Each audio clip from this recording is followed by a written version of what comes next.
Hello and welcome to all our viewers in Nigeria and around the world to Midday News on Global Television, coming to you live from the nation's capital, Abuja. I am Uyi Agmofwebe. A quick reminder that Global Television is on DSTV channel 365 and free to air on Nigecomsat. Vice President Kashif Shettima has unveiled the strategy document of the Nasarawa State Human Development Agency, which is aimed at improving the welfare and means of livelihoods of residents across the 13 local governments of the state.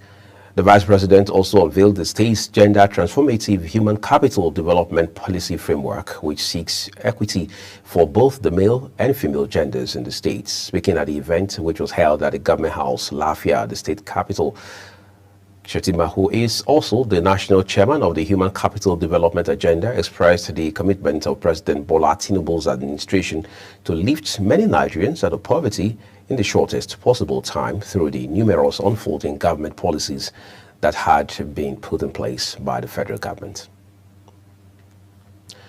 Special Advisor to President Bola Tinubu on Information and Strategy, Bayo Onanuga, says the president can go wherever he likes as he is still observing his 2 weeks leave. This followed criticism trailing Tinubu's trip from the United Kingdom to France. In a post via X, Onanuga said President Tinubu is on leave and could travel wherever he chooses. The Nigerian Bar Association, NBA, has reversal of the latest increase in the cost of petroleum products to 1,030 naira.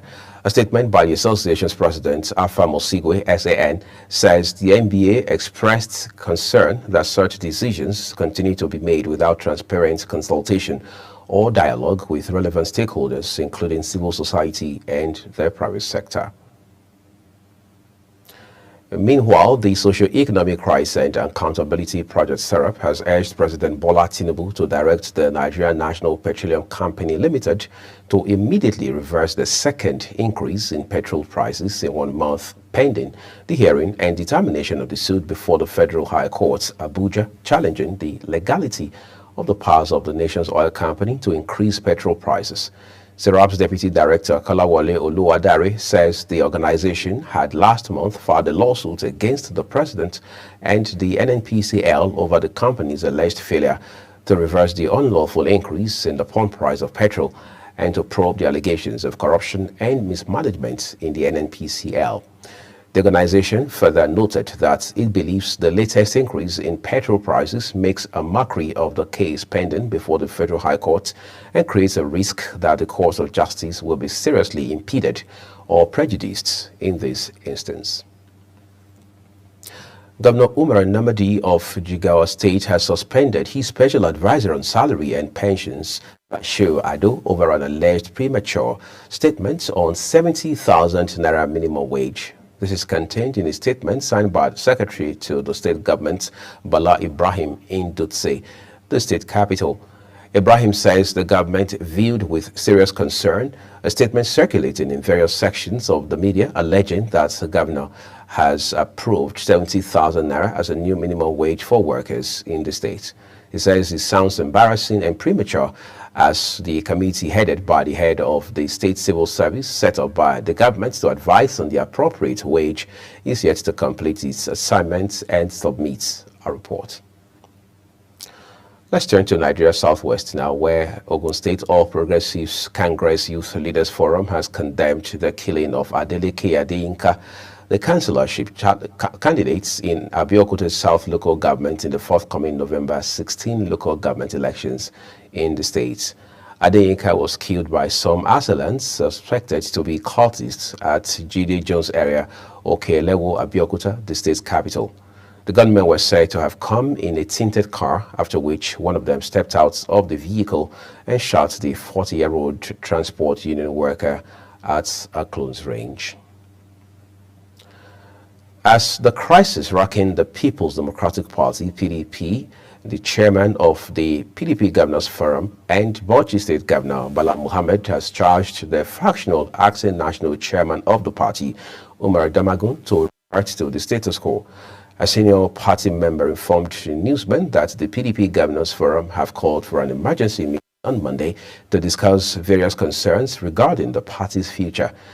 The PDP stakeholders are reportedly considering the establishment of a caretaker committee to guide the party towards a national convention to elect a new national working committee.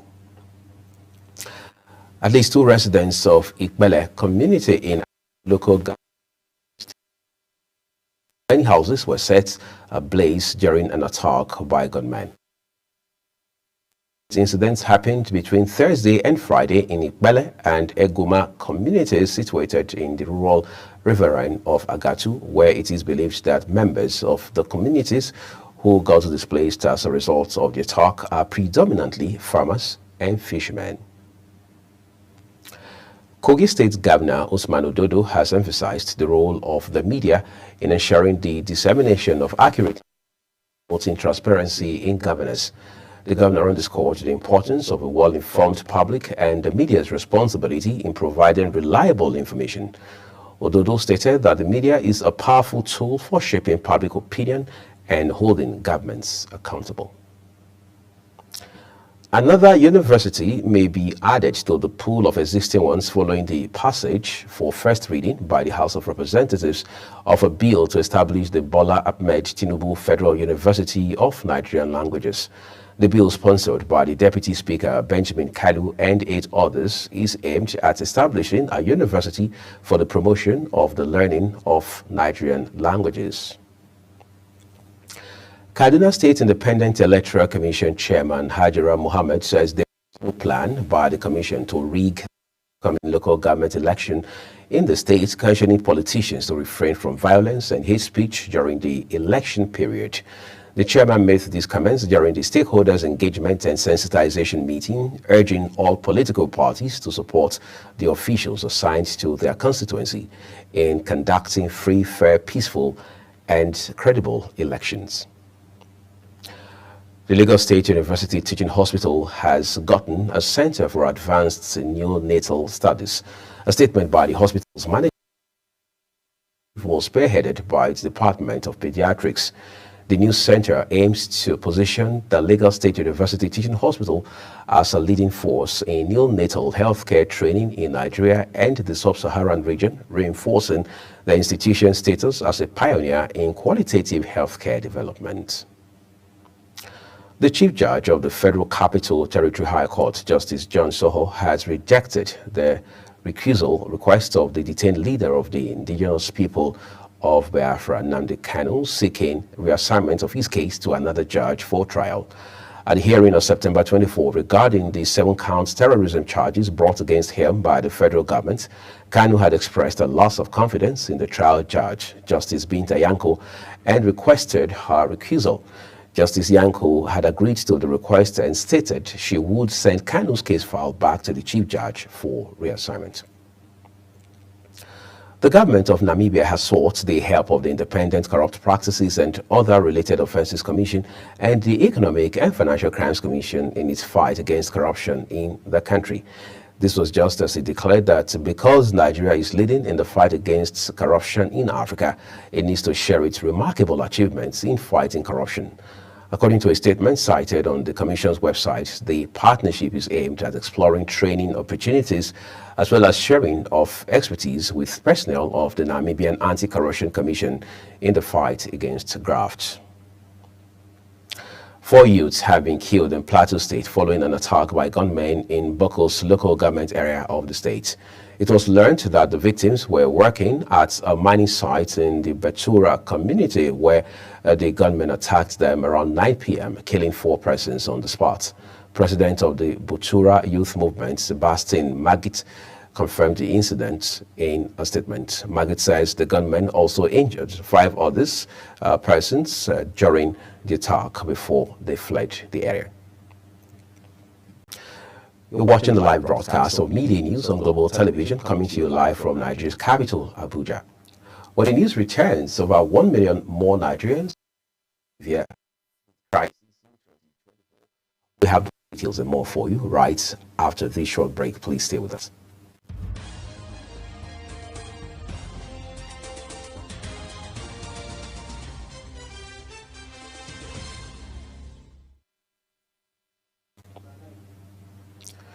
This is Global Television, bringing you live broadcasts of midday news with Uyi Agumofwebe. Thank you so very much for your time. Let's turn to business now. The federal government of Nigeria has generated 103.7 billion naira in revenue from the electronic money transfer levies in the first half of 2024.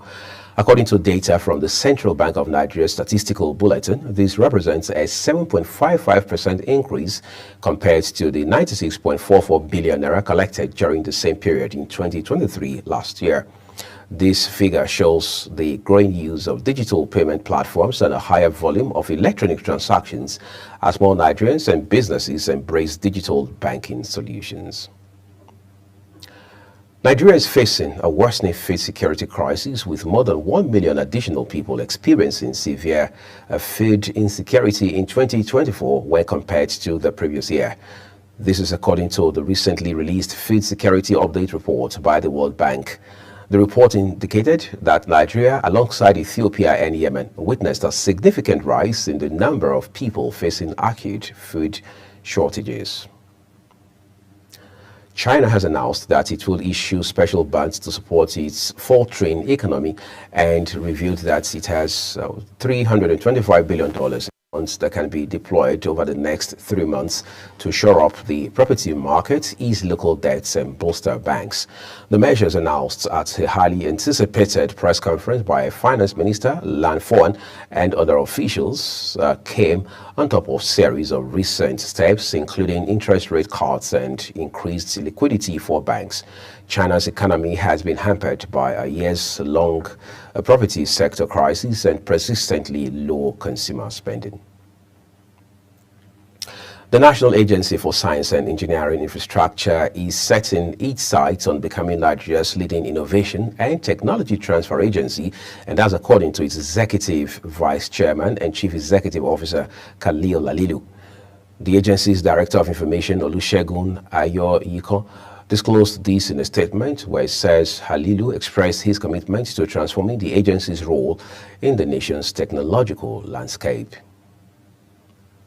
The immediate past chairman of the Poultry Association of Nigeria Ogun State Chapter, Blessing Alawode, has called on the government to fight insecurity and remove multiple taxation to create an enabling environment for the farmers to thrive and keep feeding the nation. Alawode expressed worry over the insecurity and rise in the cost of feeds, as it is making many farmers shut down and throw their workers back into the labor market.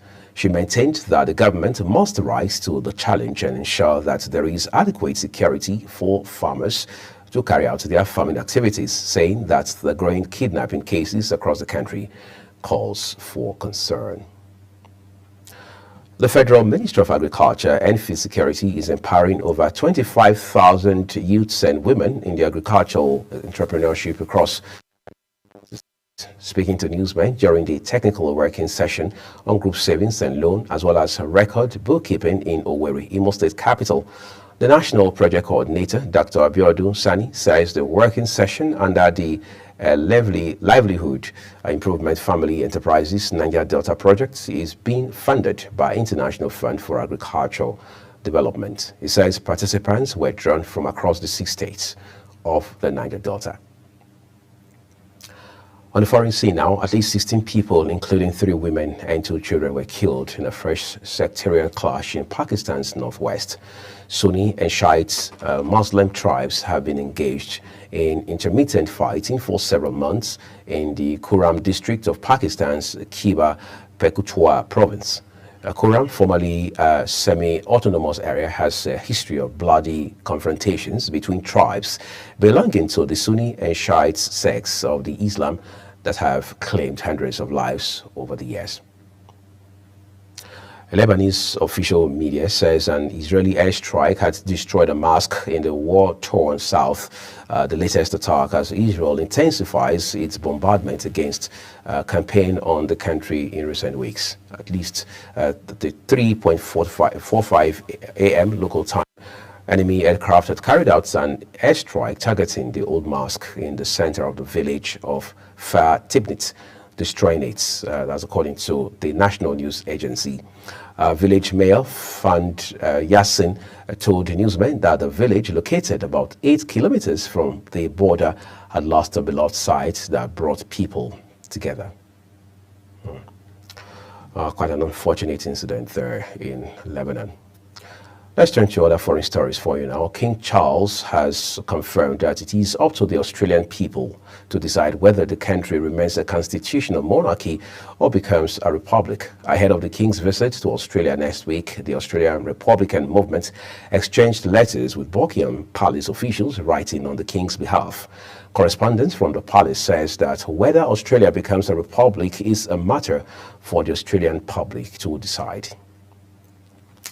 Let's take a look at sports for you for some excitement. Ola Aina's consistent sterling performances for Nottingham Forest and Nigeria have attracted the interest of AS Roma, who have him on a list of targets, as according to Nottingham Forest News. The Premier League club are reportedly looking for at least £8 million for the wingback, with whom they are currently in advanced talks to sign a new deal at the City Ground, which is just reward for his performances in the red shirt. Mauricio Pochettino has made a winning start to his reign as coach of the United States, with AC Milan's Yunus Musa on target in a 2-0 win over Panama.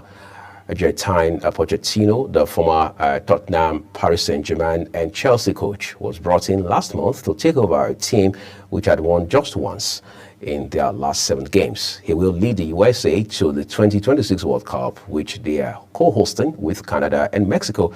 And while he had only 5 days to work with this new squad, his influence was already evident. It's a great way to open up a new chapter now, isn't it? That's it on Midday News, and it came to you live from Nigeria's capital, Abuja. A quick reminder that Global Television is on DSTV, channel 365, Star Times 276, and free to air on Nigecomsat. Kindly follow us across social media platforms using our Global TV NG and other handles, as you now see on your screen. I am Uyi Agmofegwe. Thanking you so very much for watching. Stay with Global Television.